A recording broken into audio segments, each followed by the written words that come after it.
ಎಲ್ಲರಿಗೂ ಪ್ರಗತಿ ನ್ಯೂಸ್ ಚಾನಲ್ಗೆ ಆತ್ಮೀಯವಾದಂಥ ಸ್ವಾಗತ. ರೈತರೇ, ಇವತ್ತಿನ ಈರುಳ್ಳಿಯ ಮಾರುಕಟ್ಟೆಯ ಬೆಲೆಯನ್ನು ನೋಡಿಕೊಂಡು ಬರೋಣ. ಇನ್ನು ಯಾರು ಹೊಸದಾಗಿ ಚಾನಲ್ ನೋಡ್ತಾ ಇದ್ದರೆ ಸಬ್ಸ್ಕ್ರೈಬ್ ಆಗಿ. ನಾವು ಪ್ರತಿದಿನ ಮಾರ್ಕೆಟ್ ನ್ಯೂಸನ್ನು ಅಪ್ಲೋಡ್ ಮಾಡ್ತಾ ಇರ್ತವೆ ಸ್ನೇಹಿತರೆ. ಚಾನಲನ್ನು ಈಗಲೇ ಸಬ್ಸ್ಕ್ರೈಬ್ ಆಗಿ.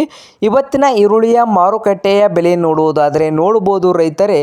ಮಾರುಕಟ್ಟೆ ಬಂದು ಬಿಜಾಪುರದಲ್ಲಿ 1 ಕ್ವಿಂಟಲ್ ಈರುಳ್ಳಿಯ ಬೆಲೆ ನೋಡುವುದಾದರೆ 600 ರೂಪಾಯಿದಿಂದ 1600 ರೂಪಾಯಿ ಗರಿಷ್ಠ ಬೆಲೆ ಆಗಿದೆ. ಕನಿಷ್ಠ ಬೆಲೆ 600 ರೂಪಾಯಿ 1 ಕ್ವಿಂಟಲ್ಗೆ, ಗರಿಷ್ಠ ಬೆಲೆ 1600 ರೂಪಾಯಿ ಬಿಜಾಪುರದಲ್ಲಿ ಇದೆ.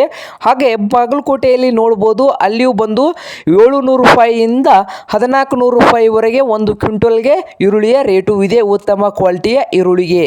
ಹಾಗೆ ಬೆಳಗಾವಿನಲ್ಲಿ ನೋಡ್ಬೋದು ರೈತರೇ, 4,500 ರೂಪಾಯಿದಿಂದ 1600 ರೂಪಾಯಿವರೆಗೆ ಉತ್ತಮ ಈರುಳ್ಳಿಯ ಬೆಲೆ ಆಗಿದೆ. ಅಂದರೆ 1600 ರೂಪಾಯಿ ಗರಿಷ್ಠ ಬೆಲೆಯಾಗಿದೆ. ಉತ್ತಮ ಕ್ವಾಲಿಟಿ ಈರುಳ್ಳಿಯ ಬೆಲೆ 1600 ರೂಪಾಯಿ ಬೆಳಗಾವಿನಲ್ಲಿ ಇದೆ. ಹಾಗೆ ಇನ್ನೊಂದು ಮಾರುಕಟ್ಟೆ ಬಂದು ವೀಟಾ ಮಾರುಕಟ್ಟೆಯಲ್ಲಿ ನೋಡ್ಬೋದು, 1 ಕ್ವಿಂಟಲ್ಗೆ 1000 ರೂಪಾಯಿದಿಂದ 1800 ರೂಪಾಯಿವರೆಗೆ 1 ಕ್ವಿಂಟಲ್ಗೆ ಈರುಳ್ಳಿಯ ಬೆಲೆ ಇದೆ. ಹಾಗೆ ಸಾಂಗ್ಲಿಯಲ್ಲಿ ಕೂಡ 500 ರೂಪಾಯಿದಿಂದ ಗರಿಷ್ಠ ಬೆಲೆ ಬಂದು 1900 ರೂಪಾಯಿವರೆಗೆ 1 ಕ್ವಿಂಟಲ್ ಈರುಳ್ಳಿಯ ಬೆಲೆ ಸಾಂಗ್ಲಿಯಲ್ಲಿ ಇದೆ. ನೋಡಿ ರೈತರೇ, ಇದು ಇಂದಿನ ಈರುಳ್ಳಿಯ ಮಾರುಕಟ್ಟೆ ಬೆಲೆ ಆಗಿದೆ. ಇನ್ನು ಯಾರು ಹೊಸದಾಗಿ ಚಾನಲ್ ನೋಡ್ತಾ ಇದ್ದರೆ ಸಬ್ಸ್ಕ್ರೈಬ್ ಆಗಿ. ವಿಡಿಯೋ ಇಷ್ಟವಾದರೆ ಲೈಕ್ ಕೂಡ ಮಾಡಿ ರೈತರೇ.